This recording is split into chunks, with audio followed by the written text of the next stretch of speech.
ফেনীসহ বাংলাদেশের দক্ষিণের জেলাগুলোর বন্যার রেশ কাটতে না কাটতেই দেশের উত্তরাঞ্চলে বন্যায় প্লাবিত গ্রামের পর গ্রাম।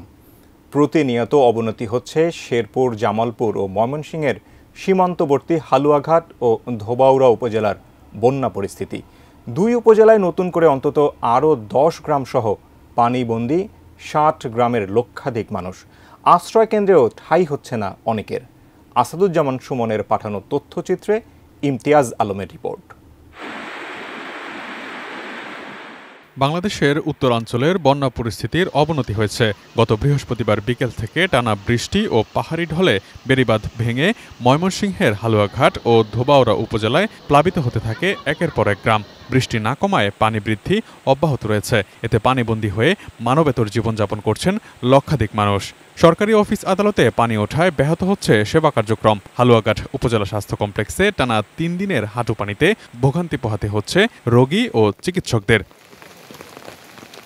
এলাকাবাসীর মতে এর আগে এমন ভয়াবহ বন্যা দেখেনি এই দুই উপজেলার মানুষ।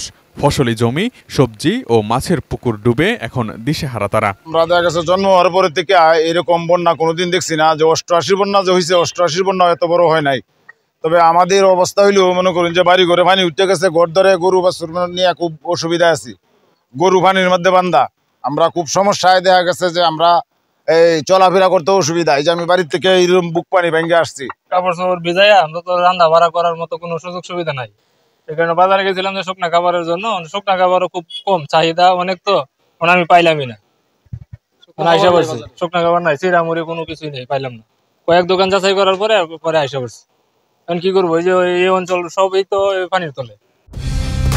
কালার এক্সপার্ট, জর্জ স্যাপ এবং মাইল্ড অন হ্যান্ডস টেকনোলজি সমৃদ্ধ অরিক্স ক্রিস্টাল ওয়াশ আপনার লন্ড্রি এক্সপার্ট। রোববার সকালে হালুয়াঘাটে বন্যায় ক্ষতিগ্রস্ত এলাকা পরিদর্শন করে সকলের সম্মিলিত প্রচেষ্টায় পরিস্থিতি মোকাবেলার কথা জানিয়েছেন ময়মনসিংহ বিভাগীয় কমিশনার। ক্ষতিগ্রস্তদের তালিকা করে ব্যবস্থার কথা জানিয়েছে প্রশাসন। এই মানুষগুলিকে খাদ্য বা যে কোনো তার দেওয়ার জন্য যে পর্যাপ্ত তাদের যে চাহিদা, সেই চাহিদা মোতাবেক সরকার আমাদেরকে পর্যাপ্ত সহায়তা দিয়েছে এবং আমরা এখনো প্রায় প্রতি ঘন্টায় ঘন্টায় আমাদের উপরে কথা হচ্ছে। সচিব স্যারের সাথে প্রধান উপদেষ্টার কার্যালয় যেখানে আছে ওখানে আমরা কথা বলছি। তো সবকিছু নিয়ে তারা যেন আমাদের আশ্রয় কেন্দ্র আছে, আমাদের প্রায় 58টা আশ্রয় কেন্দ্র এখানে আমরা ডিক্লেয়ার করেছি। এদিকে বন্যা দুর্ভোগের মধ্যেই প্লাবিত এলাকায় বেড়েছে সাপের আতঙ্ক। দেখা দিয়েছে নিরাপদ পানির সংকটও। পাকঘর আছে যে আমাদের, পাকঘরে তো সব পানি সব বুড়াইল না। সকালবেলা আমি উঠিয়া পানি বনি মারিয়া খোলাইছি, খোলানির পরে আমি বাইরে হয়ে গেছি গেছে লাকড়ি আনবা। লাকড়ি যখন টানলে তখন পাবে সাপুরে বাক্সুর ভিতর থেকে।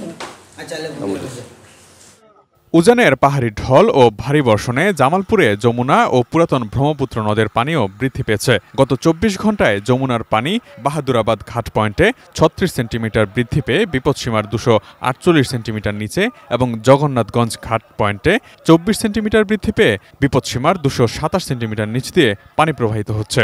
একই সময়ে জামালপুর ফেরিঘাট পয়েন্টে পুরাতন ব্রহ্মপুত্র নদের পানি 43 সেন্টিমিটার পর্যন্ত বৃদ্ধি পেয়ে বিপদসীমার 578 সেন্টিমিটার নিচ দিয়ে প্রবাহিত হচ্ছে। গত 4 অক্টোবর থেকে শুরু হওয়া এই বন্যায় এখন পর্যন্ত শেরপুরে 7 জনের মৃত্যুর খবর পাওয়া গেছে। Imtiaz Alam, desk report, ATN news.